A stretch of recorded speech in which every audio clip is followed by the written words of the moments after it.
Agad yan, pwede ka agad kumuha ng kill. At yun yung kailangang matyagan ng mga Raiders. Ngayon, papasok na tayo sa game number 2. Kapansin-pansin yung variation ng bawat kupunan dito. May mga setups na sila, may mga early game damage sila, in late game insurance for both of these teams.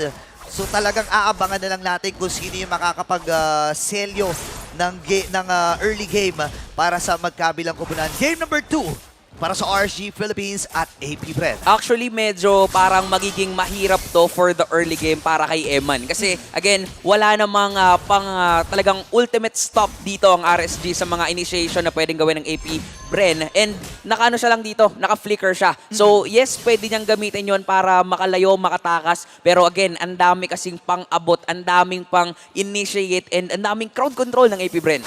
Full-on tank mode ang meron dito si Light with the Minotaur na gagamitin niya ngayon. And in addition, madalas nakikita natin sa mga gumagamit ng Kufras naka-quantum charge, which is an interesting emblem and talent kung tutusin kasi once na binato mo yung tissue, mas bibilis talaga yung movement speed mo. Pero naka-pull yourself together siya dito para at least yung flicker niya, magamit niya ng tuloy-tuloy. Kasi it's gonna be very crucial na magamit niya yung Flicker Tyrant's Rage para dun sa mga initiations na gustong gawin ng AP Bren. Isa rin sa mga napansin ko rito, Eman, naka-tenacity siya. So, alam niya, nire-respeto niya yung early game damage na meron itong isang Fanny na alam niya na kapag may panahon, pupunta lang yung Fanny sa kanya, cutthroat, tapos combo-combo, then aalisin kagad siya. So, I think ito na yung kailangang matyagan ngayon ng RSG Philippines, pero Aqua ang nagiging topic dito. Aqua is the highest KDA in MPL history. Hindi this season. Hindi this season. MPL history with 5.59 among players with at least 200 games.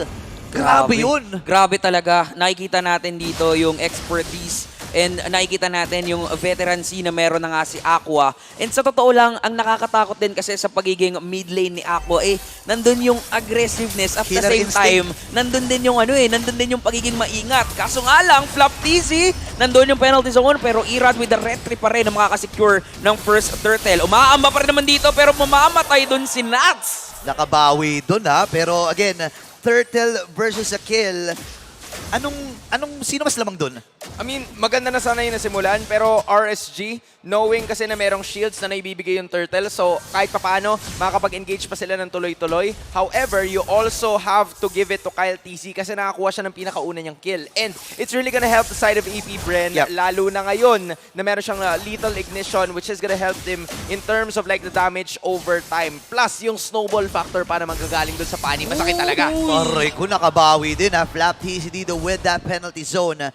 Again, nakakakuha na ng mga kills dito ang AP Bren.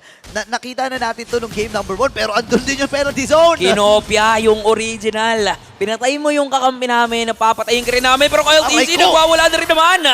At mukhang delikado, si Aqua. Bagsak ngayon ang middle laner ng RSG. Initially, gusto sana nila makakuha, or si Aqua, kinopya niya kaagad para makakuha siya ng assist. Para at least may gold.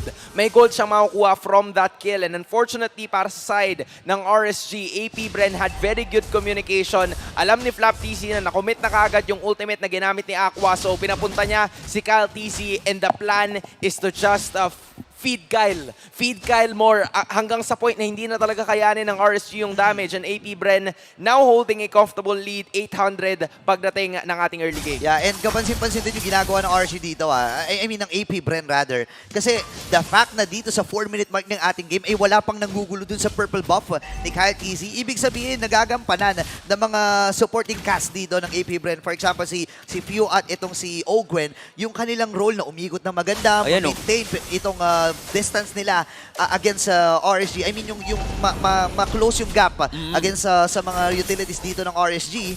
At dahil doon, malayang nakaka-hit or malayang nakakapag-farm itong si Kyle TC. At kung papansinin din natin 5 miyembro agad ng AP Bren yung magkakasama ngayon. Nakikita natin na mukhang gusto talaga nilang bumawi dito on RSG. Wala silang magagawa. Irad, nayakap na lang din naman agad dito. Grabe yung burst capability ng AP Bren. Was a wonderful takedown. Top lane, no? Mula sa Hive, and this is also something na kailangan din nating tignan na mabuti, which is the top lane. But again, I have to say, ang nagiging problema naman sa side ng RSG Philippines is wala silang way to check the vision. Kumbaga, lakas lang talaga ng loob. It's Kyle TC na nandito ngayon na alam niya kasi na walang pupunta sa kanya because the rest of the members of AP Bren, andun naka-focus, naka-pressure sila sa purple. So Oo. sige, Kyle, saka na sa taas, kami na Wala. bahala dito. Team raid na dito, pero sabi ni Kyle TZ, okay, sali ako, men, sali ako, kunin ko yung purple buff. Walang purple itong si Irad, and alam natin yung dalawang heroes na gamit na magkabilang junglers natin, medyo purple buff reliant eh. Pero yung ano din yung ginagawa din kasi ni Nats, tingnan mo nandun na siya sa second Grabe si tower, Nats, oh. di ba? Trabaho lang din talaga. Ito yung sinasabi natin nung draft pa lang na nakakatakot sa mga Pakito users and nakita na natin, sumisegue, tumatapos ng laro ang mga Pakito. So, dapat bigyan pa rin naman ng pansin ng AP Bren itong si Nats, pero pwede nga din naman kumuha sila at give pressure kay Eman. Yeah. Ito yung legit na hero na bumubuhat talaga eh. Oo. Na parang kaya na kahit anong mangyari sa laban mo, alam mo na meron ka talagang mayabag. Pero ngayon, Uy, mabubuhay pa Uy, ba siya hinahayop. doon? Makakatakas pa rin naman. Pero si Carl TZ, hinahabol Uy, daw nag-flicker uy, in uy. pa nga si Eman, pero hindi pa Uy! natin damage output niya. Ogwen, Nandito ha? rin naman si Ogwen. Mukhang magbabak ang mga miyembro ng Pakito, RSG. Pakito. Low health na rin naman si Ira. Nandyan yung penalty zone para mapigilan lang din naman yung aggression netong si Nats. Pero Super Marco, tatalon na lang din naman. Ang daming talo nang nagaganap si Eman dito. Finlicker Si in Kyle. panic view. Nandito na nga si Carl TZ. Bagsak si Eman at mukhang si Light ay babagsak lang din naman, but a shutdown kill ay manggagaling din naman kay Aqua, killing Kyle TZ. Grabe yung bawi doon ng RSG, pero lamang pa rin ang AP Bren and Nats hindi sumusuko, nakikipagsapakan kay Ogen. Flap TZ naman ngayon nasasalubong. Uy, nagamit na rin na yung ultimate ha. Napa-flicker in pa nga doon at may yakap na lang din naman sila dito. May penalty zone Grabe. pa. Mukhang Oy. nagwawala na rin din talaga. Ay. Pero Irad! Makakatakas na naman. Pero AP Bren, yung zone na ginawa nila doon, pwede nilang kunin yung turtle. sobrang lapit. Katiting, kaunting gahibla. Hindi ko na alam kung anong pwede kong sabihin doon, pero hindi lang talaga umabot. But still, AP Bren, sila pa rin na may hawak ng kalamangan dahil sa 2 kills na nakuha nila nung laban sa may purple buff plus the turret in the middle. Magiging bawi naman ng RSG is gonna be none other than the bottom lane turret na nakuha din naman nila in the process. But again, another counter punch. Hindi pwede na laging walang bawi. Yun Kailangan nga eh. +1, ipa +1 namin kayo at some point. So Kyle TZ getting the orange objective plus yung items niya, nagsiscale na talaga siya na maganda at this point.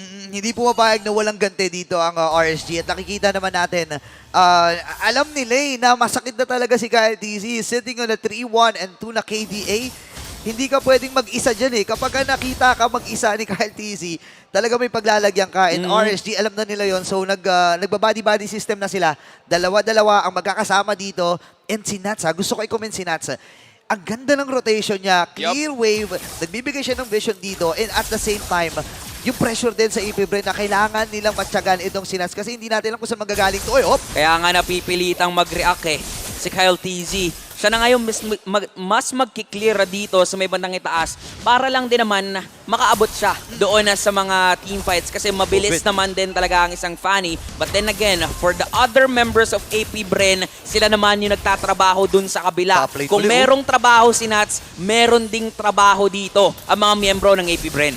They're doing a pretty good job. I'm talking about Nats at this point kasi usually kapag na-pick off kaagad yung XP lane, sobrang magsiscale ng todo yung side ng AP Bren. Pero Nats is doing a very good job in staying put. Like, minemaintain niya lang talaga na yung lane niya magstay lang doon. Na walang gaanong inhibitors na babagsak or turrets na mawawala. But in the process, makakuha na naman ng AP Bren ng Torres sa may bandang ibaba. And again, wala si Nats as of that moment. It really relied on the other members. Pero dahil sobrang bilis ng rotations na binibitawan ng Hive, nandun, napuruhan ang kanilang bottom. Ang ganda ng reaction na ginagawa ng AP Bren dito eh. Pero ngayon, may setup din sila. Nandun yung setup, pero yung purple buff nakuha pala dito ni Flap TZ. Ultimate, kinasan na rin naman ni Irad, pero Flap TZ, tatalon lang din naman dito, pero Super Marco, tatalon lang din naman at mag-dish out ang damage. Dalawa ang bagsak ngayon sa RSG, pero dun sa taas, trabaho lang talaga si Nats. Grabe, Nats Entertainment. Nakikita natin, tatawid dun sa may bandang likod.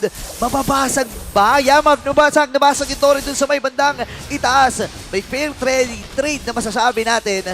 Pero yung Lord, sinisimula na dito ng AP Bren. Wala pa rin si Irad.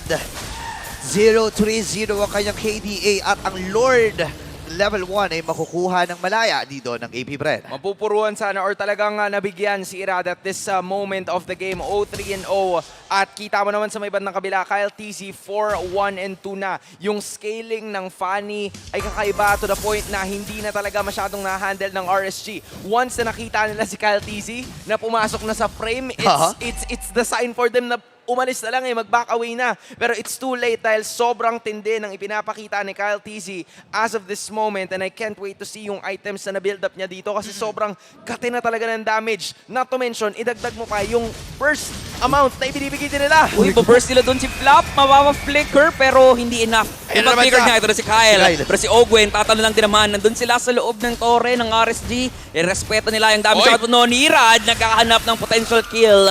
AP Bren, nagiging disiplinado lang din naman kasi meron pa silang Lord na makakasama sa ibaba. Yeah, makikita mo talaga yung mastery ni Kyle TC sa paggamit ng Fanny. Hindi mo alam hindi mo kasi na-expect kung saan siya manggagaling Nung uuwi lang siya, tapos cable ulit, magpo-flow ng minions, and sasama kung gusto man niyang sumama sa mga nagiging teamfight dito at Torn ng RSG.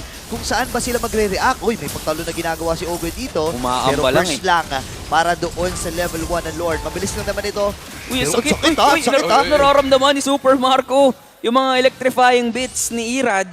Pero alam din naman ng RSG na kailangan nilang irespeto ang AP Bren. For AP Bren, nakikita natin yung ginagawa nila. More on the macro. Kuha lang talaga ng mga objectives. The only difference na nakikita ko ngayon, or yung similarities rather na napapansin ko in this game is AP Bren is in the lead. Again, game number 1, this is also the same scenario na nangyari sa kanila. The only difference na napapansin ko naman for this time around is Kyle TZ. Nakapag-scale na siya ng sobrang ganda to the point na pwede niya nang ma-one-shot yung iba sa mga members. Irad, not having a very good game. Eman, just like game number 1, ganito rin siya nagsimula. And naabot lang talaga sa point na in this specific minute, 12 minutes and onwards, gumagawa ng play ang side ng RSG. Naka-build up na ng items dito, Corrosion Sight and the Golden Staff. Ito nga si Eman, pero will that be enough? Maybe not just yet kasi nandun yung defensive items and dalawa pa lang kasi yung item mo na offensive para at least makapag-dish out ka ng damage, and it's not gonna be enough. So, Nats, sa kanya talaga nakadepende to.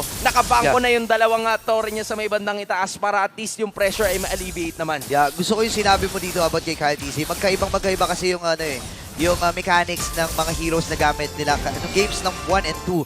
No, kanina naka-back na siya dito na masasabi natin hindi makakapag-deal ng mataas na damage.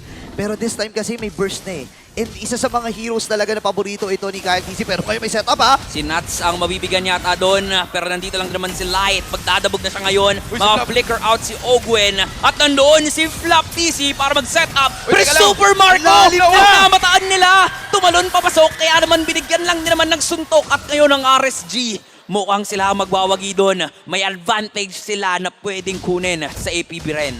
Ganda ng bawi na ginawa doon ng RSG. Kumabig bigla. At ito na naman muli ang nakikita natin from 5K to 2.5K para sa AP Bren and RSG. Nalagay na sila sa ganitong klaseng sitwasyon ng game number 1 Alam na nila kung paano i-handle ito. Tingnan mo naman, may isolation na play dun sa may batang ibaba. Kung binaburst down nila Eman yung Lord, pero low on health na rin dito. Yung marksman ng RSG. Ang ganda rin ng mga zone na ginagawa nila, pero hinahawakan ngayon ni Kyle TC! Kailangan niya lang naman mag-retry. AP Bren pa rin makakasecure nun. May counterplay na gagawin ngayon ang mga Raiders. Si Flop TC ang namatakan, pero masyado yata makuna. Tatalo lang din naman si Ogwen, pero mukhang mapapa-back away muna ang mga Raiders kasi naagawan sila ng Lord. Kyle TZ was just at the perfect time, pumasok siya kaagad at ilatag ang kanyang retribution. At kahit nawala siya, still, it goes into the hands of AP Bren dahil may super minions na talagang magpupush all the way through. Pero na-eliminate din kaagad ng RSG yung nasa may bandang itaas, kaya yung pressure ay binibigay din ng minions ng Raiders towards the top and the Lord. Now, here at the bottom, ang tanong ay kung makakabasag ba kasi dito naganap yung mga nangyari. Kanina lang! Nasayawan lang yung ibon doon, nasa ere pa, pero bumagsak lang din agad. Si Irad naman dito ang susunod na mamamatay, pero si Eman, nag-free hit lang. Nandiyan lang din naman si Light, pero nandito. Sorry, si Light sa likod. Ay, si Nats pala yun. At mukhang sasapak lang naman siya dito, pero AP Bren, liliko ang atensyon kay Nats. Sasapak lang din. Makakasecure pa ng isang kill. Babagsak lang naman siya and triple secured Uy, by uy, Super uy, Marco. Pero merong mga nakatago dito sa ibang damo. Ha? Kakalma muna tayo. Naging 2 for 2 ang palitan doon. Grabe yung laban na napapakita natin para sa magkabilang koponan, RSG and AP Bren. Eman hindi sumuko dito, bumagsak si Rad. Gets natin, pero may setup na naman! Flicker, pasok, set Marco! up. Pero Super Marco, Oh! delikado yung buhay niya ngayon. Flap easy. Kunti na lang din. Pero yung pag-abot nila kay Eman, mukhang uy, iyon uy, ang magbibigay sa kanila ng Grabe. lead. Ang Aray hapde ko. ni Kyle TZ. Kakalabas niya pa lang nun.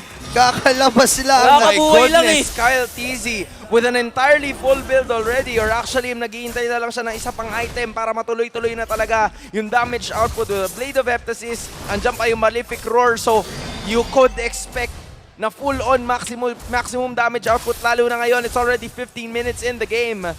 There's a 3.6k gold lead na hawak dito ang side ng AP Bren. Meanwhile, RSG, nakabangko na naman sila kay Eman. Yun nga Kita eh. mo na ngayon, Nats actually ang leading ngayon para sa side ng Raiders in terms of like the gold department dahil dun sa mga ginawa niyang push sa side lanes. And nagbunga naman yun para sa kanila kasi hanggang ngayon, nakaangat pa yung itaas. And now, as we're speaking, it's an inhibitor down na para sa side ng RSG. Not one, or actually isa lang pala. So meron pa silang pagkakataon na makabawi unless Oy, oy, oy! Grabe. Ay, inaabol ng Shuriken, oh! Hindi naabutan Hindi pa. naabot. Grabe Grabe. ang bilis ng kamay doon ni Kyle TZ. May range pala yun. kahit shuriken hindi mo abot. Oh, di umabot. Pero again, kung natutukan natin kanina in terms of the items, 4,000 na rin kasi halos yung kalamangan ni Super Marco against Eman eh. Kaya magigets natin na sobrang may kabitinan pa pagdating sa pag-shred. Dito itong si Eman, sitting on a 0, 3, and 2 na KDA.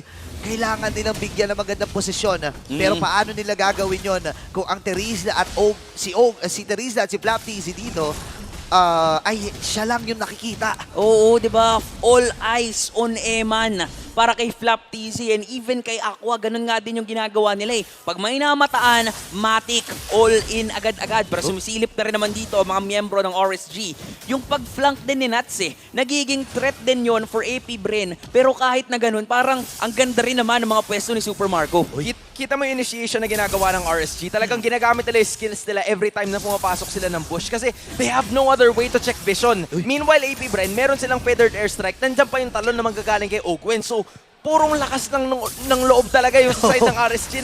Andyan sila ngayon. Kaya nakuha nila yung posisyon nila na yan. Kasi si Light nag-initiate. Pero Iba-burst. alam ba nila to? Iba-burst. Mukhang Alam ba iba-burst nila to? down. Malayo si Kyle TZ! Oh, no! RSG, binurst down nila yung Lord. Walang nagawa ang AP Bren. Hanap pa sila ng counter dito. But it feels like yung lead mukhang paunti-unti na namang nawawala sa AP Bren. Grabe yung decision making ng RSG, no? Hawak lang ni Rad eh. Hindi niya muna binabawasan eh. Nasa 20k lang yung buhay ng Lord eh. Nung nakita nila na si Kyle TZ eh nag-clear doon sa may top lane, yun yung pagkakataon, go signal na doon. Tara men, burst na natin ng mabilis. Senyales, napakabilis ng pag-secure ng Lord objective na yon because Eman was just right there. And not to mention na nakakuha niya, nandiyan na naman si Kyle TZ to go for it. Sabay back out si naman. Ogwen. Pero wait lang. set Wait up lang. ah. May Set up. Light! na-conceal. Namataan nila dito si Light. Iba-burst down na ba nila? Flicker! Dabog! May knock-up pa! Super Marco, delikado yung buhay niya pero makakapatay lang din naman siya ng isa. Si Light pa rin yung babagsak. Nats, Kahit na mag-setup ka, Nats with a flank once again. Pero buhay pa rin naman, RSG. Nabawasan sila dito ng isa. AP Bren, ang ganda ng pick-off na ginawa nila. Grabe, ano nangyari doon? Ang tindi ng ipinakita. Initiation coming in from Light with the Minoan's Fury. Sayang lang kasi napigilan kaagad siya ni Super Marco eh. Oo. With the damage output na kanina pa natin pinopoint out na full build na siya. Halos 4,000 yung kalamangan ni Super Marco going up against Eman at least 2 minutes ago. Pero ngayon, nakabuild up na ng Rose Gold Meteor. Itong si Eman na makakatulong sa kanya in terms of the team fights dahil kahit papaano, magkakaroon siya ng defensive measures. But as of the moment, RSG now malakas na yung loob nila to go outside kahit na may Oo. basag na inhibitor turret sa kanila. Alam na nila na kaya na nilang tumunaw. And total nabanggit mo na rin si Eman, ang ganda ng position na ginagawa niya. Hindi lang talaga siya nakakapit doon sa nagamit niya yung ultimate at yung mga shurikens na nailalatag niya ay hindi sumasakto doon sa tamang tao na paglalapa ganon. Pero nakita na natin yung idea, nakita na natin yung win condition ng RSG. Wag lang mapita si Eman and yun yung magiging win condition naman ngayon ng AP Brand. Kailangan tumama yung mga ultimate dito ni Few doon kay Eman mismo. Grabe, mukhang hinahanap nila talaga eh. Ngayon parang medyo kumalma sila. Oo. Hinahanap nila yung tamang place na pwede nilang gawin. RSG, nag-conceal pa nga sila doon para kahit papano mapabilis sana yung pagpunta doon sa purple buff ng AP Bren. Pero for AP Bren, nagiging maingat na rin naman sila. Gantong-ganto yung nangyari kasi sa kanila eh. Yeah, and kung mapapansin natin, medyo tumatagal na tong laban na to. 20-minute game. Game number 1, umabot ng 35 minutes. At Ito na ngayon, naman. ito na naman. There's a certain pattern na ginagawa ang side ng RSG every time they try to initiate the fight. Parang yung main na palabas, nagkakaroon sila ng team fight. Yung end credits, doon lalabas si Nats. Na parang tatapusin niya lang talaga yung laban. At kung sakali na merong pipitas na konti, nakatiting na lang yung buhay na nagamit na yung Wind of Nature, nagamit na yung Winter Truncheon, yung Immortality na pop-off na, tsaka lang siya lalabas. Kaya pala Nats Entertainment kasi pang-ating gabi talaga.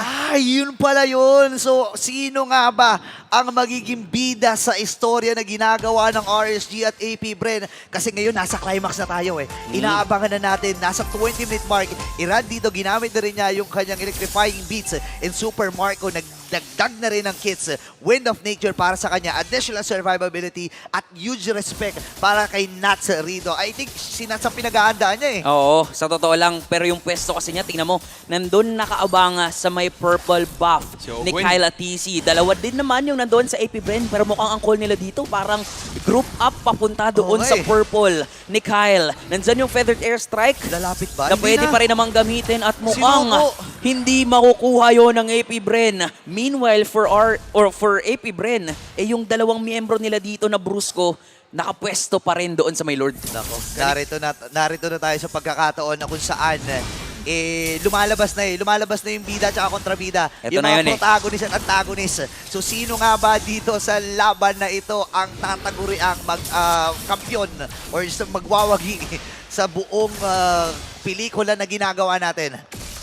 Alam, at this point, initiation na lang talaga. Gumugulo nga. na. Oo, grabe na rin. Tumatalon-talon sila dito, Nats. Ito na yung entertainment niya. Uy, Nauna si Flap Easy, pero nandito yung setup! Retribution na magagaling naman kay Kyle Easy para makasecure ng Lord. Nag-create talaga naman si Eman dito, pero si Nats na naman. Dalawa. Yung entertainment. Tuloy lang. Kasi si Flap Easy ang mamamataan nila dito sa habol nila, Super Marco. May immortality na magpapaplag din naman. Dalawang Si Kyle, miyembro si Kyle. na lang. Nandito si Kyle. Ang kaso nga lang, mapipigilan yung mga cables niya. RSG, kumpleto pa rin sila. Nako, buhay ang pangarap ng mga Raiders. 3 ang bagsak para sa AP Bren. Lord ay sasalubungin nila. Andito na rin si Endable ba Eman. to? Kailangan tumipensa dito ni Kyle at masusubukan ang tibay ni Super Marco at ni Kyle pagdating sa pagdepensa. Walang minions ang Okay, RSG. yung baba ng RSG. Ay, Marami kinot lang doon ni Kyle TC para talagang ma-delay kahit papano Endables ang mga miyembro ata, ng ha? RSG. Endables. Super Marco with a defense of his life. Ang kaso nga lang mukhang hindi nila mapipigilan. Endables! At ang mga Raiders, Ay, wala minions! Wala minions! hindi pa na naman tapos. Hindi ba?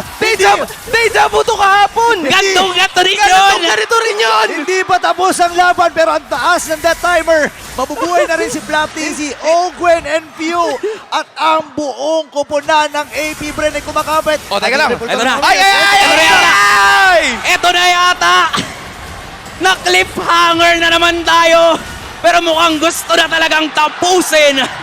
At ang mga Raiders ang magiging bida.